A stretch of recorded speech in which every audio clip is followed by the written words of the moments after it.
if we take, an unpleasant experience, let's take the Tibet case. And the Tibetans are really oppressed by Chinese, by the Chinese. Now, we say, for tango, you need two. What does it help actually to make really the Tibetans in Tibet, of course, happy, where the other side, their state of mind or their understanding or their intentions or whatever are completely different? How the Tibetans can be happy by really being aware of, what we say, the ultimate reality or emptiness and all of this. So it's a very practical question, but I'm not clarified about it. Tibet, to make it very short about Tibet, same, the reality is not that when I emptiness, then all the problems stop. No. Even me meditate to emptiness is a part of dependent origination, causal dependent origination.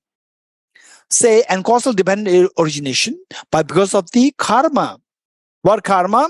Collectively, we must have created such enormous karma in the past, which is so powerful that we cannot stop it.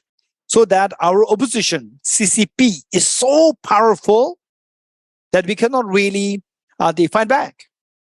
When that happens, then our choices either say somehow there's no escape. You are under the grip of the CCP. There's no choice, right? This is reality. Earlier, when I was younger in school, I thought that some countries, the stronger countries, they can help. But today, look at the world today. Nobody can help each other. That's the reality. Only if there is your personal benefit, business benefit, then you may help. Then you may go to, not really rescue, but to save the reservoir of the wealth coming from the other side, right? Otherwise, still the world is not really civilized. The world is still not civilized. Still is a barbaric world where the physical mind still works. Compassion doesn't work. Where the world operates on the basis of compassion, that is a civilized world. Still, we are not. We are yet to reach there. And if you really want to see the world civilized, leaders should be like His Holiness the Dalai Lama. Then the world is going to be a civilized world. Till that point, the world is still not civilized. It's barbarism. So therefore, under barbarism, we can't do anything. Either you die or you live, skillfully and peacefully. The only two choices. The one having grip over you is so powerful. There's no compassion. So powerful. So either you die, you fight, you die.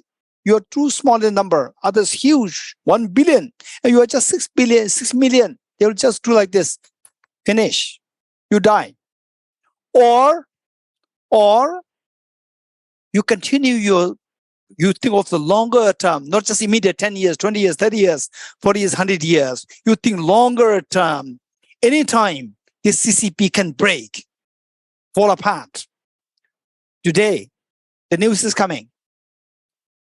Xi Jinping saying that there's a danger that CCP can fall apart like USSR. This is what he said. Because the number of the people enrolling as a member of the Communist Party, it is now reducing, shrinking. Mm-hmm. All these things are happening.